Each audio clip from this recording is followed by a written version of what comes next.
அடியார்களே, அடியனுக்கு யானை மீது மிகவும் அன்பும் பாசமும் எப்பொழுதும் உண்டு, மிகவும் பிடிக்கும். இப்பொழுது திருச்செந்தூரில் இந்த யானையானது நடந்து வரும் காட்சியை காணுங்கள். மிக மிக அருமையாக உள்ளது.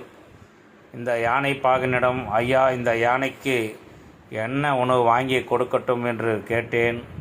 அவர், ஐயா, இந்த யானைக்கு தாங்கள் பேரிச்சம்பழம் உணவாக வாங்கி கொடுங்கள் என்றார். அடியேன் கடைக்கு சென்று யானைப்பாகன் சொன்னது போல பேரிச்சம்பழத்தை வாங்கி வந்து அவரிடம் கொடுத்தேன். அந்த பேரிச்சம்பழத்தை யானைப்பாகன் யானையிடம் கொடுத்தார். யானை மனமகிழ்ச்சியாக உண்டு மனமகிழ்ந்தது. அதை பார்த்து அடியான் மனமகிழ்ச்சி அடைந்தேன். பல அடியார்களுக்கு யானையானது ஆசீர்வாதம் செய்து கொண்டு இருந்தது. உலகத்தில் உள்ள அனைத்து உயிர்களும் மக்களும் நலமாக வாழ வேண்டும் என்று யானை முகம் யானையிடம் அடியேன் பிரார்த்தனை செய்தேன். இந்த பதிவை காணும் அடியார்கள் தாங்களும் யானையை பார்த்து மனம் மகிழுங்கள். திருச்சிற்றம்பலம். தில்லையம்பலம். திருச்சிற்றம்பலம்.